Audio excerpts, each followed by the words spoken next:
If you want to know how to work out from home, you are a female and you are a beginner and you have no equipment, guess what? I have a workout just for you.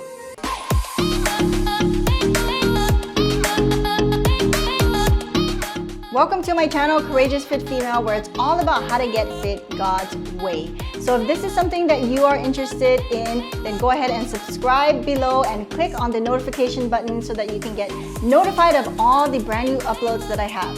But for now, I want to get into the workout where I'm going to demonstrate for you, and at the end, you can go ahead and look down below where I have in the description, I have all the workout exercise names. I will have the breaks, the rest, the workout structure, everything will be down below. So let's get into the workout. Now here are 3 things to keep in mind when you're working out at home. Number 1 is you want to have a clear space. You want to have a designated spot. So try to have if you have a room, something big enough as a room, go ahead and clear it out just for your workout space. But if it's just a small area of a room, maybe you're in your bedroom, that's fine. Just make it your designated spot. So you want to have a spot for just your workouts. And also it's a place, right, where you have no distractions, somewhere where you can focus. And that's the first one. Number 2 is you want to make sure you have your towel, have your water, hydrate during your workout. And if you have a mat or any equipment that you need for the actual workout, make sure you have it at your designated spot.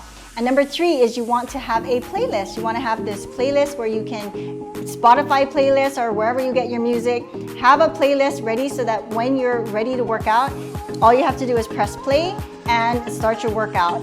And on top of that, I just want to add on, for me personally, I guess I'm one of those odd exceptions where I enjoy listening to podcasts instead of music. So I want to know if you have a specific playlist for music, or if you have any recommendations of a podcast maybe that you listen to during your workouts, then go ahead and drop a comment below. I would like to know what is the podcast, or what is your favorite playlist? What kind of music do you listen to, or podcast? What do you listen to during your workouts? Drop a comment below. I'd love to know.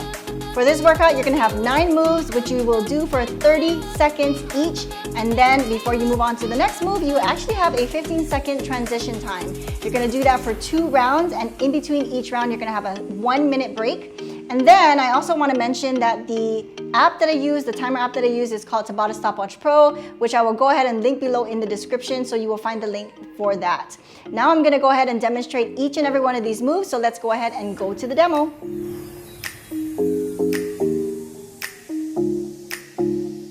So the main things that you want to remember is you're always going to make sure to start in they call this an athletic position, where your feet are hip width apart, and you're going to do a lunge towards the right. So step towards one side, leaning. Most of your weight will be here on the heel, and make sure your hips are pushed back, okay? And then as you stand up, your heel is on this side is going to drive you up. And then there you go. If you want to advance it a little bit more, you can tap the ground. And that's how it looks here. And if you have a little bit of a limitation, that's okay. All you have to do is tap your knee and do the same thing. What I like to do is I like to counterbalance, kind of like a skater move, where I have one hand back here and step. And also you want to make sure that your knee is not passing your toe, okay? So you're here, heels drive your body back to the front position. Left side, so same thing applies here. You're gonna step out, but now to the left side. And one thing that you do need to make note of is that you're using not your back muscles, but you're using your lower body. You're powering through with your quads, your glutes, your hamstrings, and you're pushing up through your heel to power up and get you back to that front position. And the reason why I mention this part is because a lot of people use their back muscles to push themselves up, and that's where a lot of back injuries take place. So be sure to use your lower body and get your arms involved as well, and power up through there.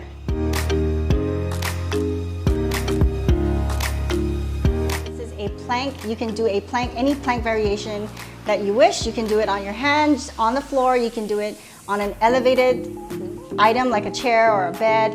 And when you're higher in an elevated position for the plank, it is actually really good for beginners because your core is still trying to develop and get stronger. But I'm not going to use any equipment. If you have a bed, if you have a couch, you can set yourself up with your hands on that for a beginner's, more of a beginner's. But I promise no equipment, so I'm just gonna demo it here. So you're gonna stay here, hands in front of you, the first thing I want you to note is your hands, your fingertips are dug into the ground, okay? Your shoulders and your wrists are in alignment, so you're not here, and you're not here. Your shoulders and your wrists are in alignment in a straight line. Then what you're gonna do is you're gonna extend one leg, other leg. Keep your feet nice and wide so that you have a strong, steady core, a strong core here. And you want to also make sure that your back is not sagging. It is not up. It is nice and flat from your neck all the way down to your tailbone. And you want to squeeze your core. So kind of imagine like someone's punching you in the belly and you're just squeezing and engaging your entire core muscles. So this is the regular plank. You can also drop down to your elbows. So here, keep your feet nice and wide. As you get stronger, your feet can come closer together. You can put one foot up off the floor. It's really up to you, but the lower you get down here on your elbows, it's actually a little bit more challenging. The other option is to do the same thing, but do it on your knees. So you're here, same thing, except you're dropping on your knees. You do want to make sure that you're not on your kneecap, and you want to make sure that you're on the area above your knee where the more of like the padding is at. And then you also want to take note of your hips, that your hips are flat, more to the floor as opposed to here. You want to make sure that your butt is not back, but you're actually engaging your core by your hips facing close to the ground or facing forward to the ground. The other position is a side plank variation where you're gonna position to one side. You can start this way where one knee is on the ground, the outside of one knee. The other leg is out for support. Again, making sure that your wrists and your shoulders are in alignment and your hips are nice and high here. So this is the side plank variation. As you get stronger, you can put your front foot or the top foot over to the front and the back foot behind you as you get stronger. We're gonna start out in a hip width position. As always start out in this, they call it the athletic position, athletic stance. So you're here hip width apart with your feet stance, and you're gonna step straight back. Your feet should not be moving in, it should not be moving out. As you start here, your foot steps straight back, okay? So you're gonna step straight back, and you're gonna drop your tailbone straight down. Do not slam your knee on the ground. Your knee's just hovering over the ground. So this is a split squat position. This is a split squat. One thing you want to make note of is that your heel is the one driving you up from the move, and you're not really so much using your back foot, but you're really concentrating on your heel digging into the ground and driving you up. You're really gonna feel it in your glutes here, and then press up from there. Be sure that you're not leaning forward. Some people do this, and then their knees start driving over their toes. You also want to make sure that your knees are not driving over your toes. And a guide for your knees not passing your toes is you just look down, gaze down, and take a look at your knee. If you're in that down position, when you're in that down position, your knee should not be passing. Like right here, I can see my knee is passing my toe, okay? So you want to make sure that your shoulders are back, tailbone facing down, and you're just driving down into the ground. That back toe is supporting you, but your front heel is doing most of the work as you drive through and drive up. So this is your split squat.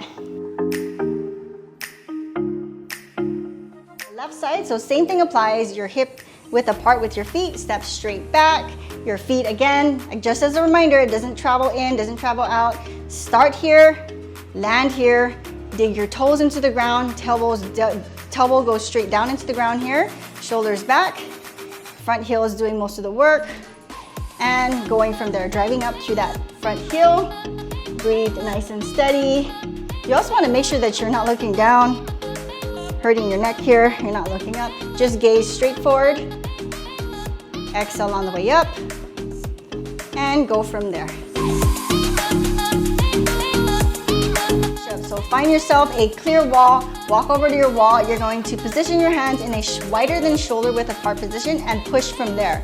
One thing to make note of is your feet position. The wider your feet are, the more beginner of a stance this move becomes. So you're going to come over to the wall, My hands are shoulder width apart. My feet are about the same width and distance as my hands as well. And I'm going to lower my face, my chest towards the wall. And exhale as you push away. Also too, if you notice my back, it is not sinking like this. It's not sticking out. Again, just like the plank position, my neck is in line all the way down to my tailbone in a flat position. So I'll demo for you that again. I'll demo that for you again. Exhale as you push away. If you notice my heels, they're also not on the ground. So I'm not in this position. You're kind of more limited. So you want your heels off the ground. You actually also get kind of a calf workout going on here as well, but the main muscles here that are working is your chest. So wall push-ups.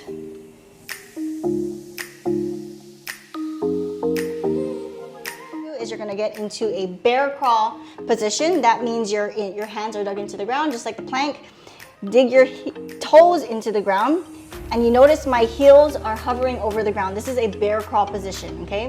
So you're gonna take your right hand and your opposite foot, so your left foot, and those are the two things that are going to be moving for this move. This is a stationary bear crawl on the right side. So some things you wanna take note of here is that if you notice, it looks like I'm just shifting. So I'm shifting my body forward and then back, forward and then back, forward and then back. Okay, so your foot that steps way back is what's going to support you on the back shift position. As your right hand comes forward, your body is supported by your right hand, and there you go. Your core, your quads, your shoulders are gonna be on fire.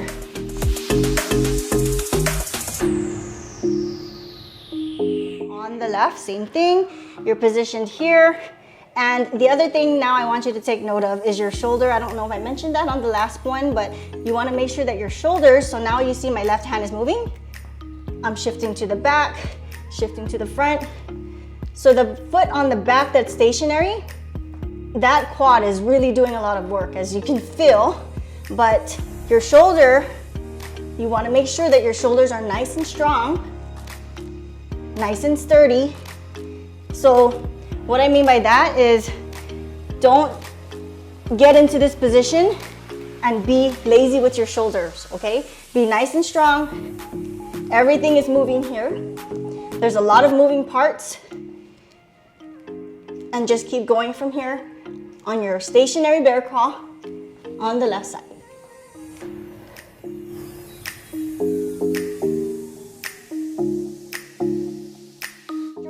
Flat on your belly, arms extended out. So get on the ground, belly on the floor, and you're gonna extend your arms in front of you. Lift up, simultaneously lift your legs as well. And the main thing that is working here is the back side of your body. It's the posterior side. So everything from your glutes to your back muscles to the back of your shoulders, everything all in the back is doing the work here. You're gonna lift your arms and your legs simultaneously off the floor. But if you're only able to lift your arms off the floor, there you go. That's fine. You do want to make sure that you're exhaling on the top part of the move. Inhale on the way down. Exhale, inhale. The exhalation at the right timing is what's really going to get you through the move, and that's with any move that you do. Now that you have all the 9 moves and you've seen the demonstrations, now what I want you to do is look below. I will have it in the description, a link to the timer app that I recommend and I love. And by the way, I've looked and searched high and low in the App Store. I have an iPhone, but this app is actually for iPhone and Android, but I've searched up many different timers for my iPhone, and this is the best timer that I found. So whatever timer you have, feel free to use that timer. You're gonna set your timer for 30 seconds of work, a 15-second transition time for the 9 moves, right? And then you're gonna do it for 2 rounds total with a 1-minute break in between each of those rounds.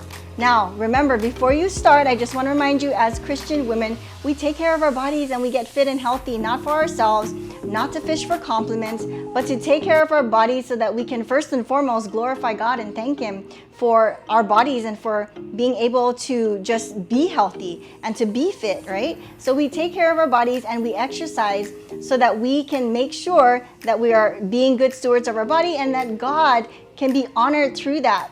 We don't fish for compliments, and that's something that I personally want to share with you. That's what this channel is all about, because we can fall into the trap of body idolatry. That's something that I fell into for many years of my life, and before I was a Christian, and then when I became a Christian, that was something that was heavy on my heart. And so I am encouraging you and passing that along to you to remind you that, well, I need this reminder myself also, that when we take care of our bodies and we are fit and we get into this cycle and lifestyle of being fit and healthy, it's not for ourselves, but it's to focus on giving honor and giving glory to God. Remember, when we take care of our bodies, we're consistent and we are healthy, instead of focusing on how we look on the outward side, it's more important it's more important as a Christian woman to see where our heart's at, right? We need to do a heart check. So take care of your body and do it the way God wants. Now, if you want to know how to lose weight as a Christian woman, I'll go ahead and put a card up above me, or you can find in the description a link to the recent video called How to Lose Weight as a Christian Woman. If you want to know more about how to get fit God's way, then go ahead and click on the subscribe button below and tap on the notification bell so that every time I have a brand new upload, you will be notified of my brand new uploads. And if you have any questions about the workout, go ahead and drop a comment down below and let me know what your question is. And until the next video, stay courageous and fit. If you want to know how to work out from home, at home. Okay. Okay, blah, blah, blah. Okay. Take 1055. If you want to know how. Okay. If you want to know how to work out from home, at home from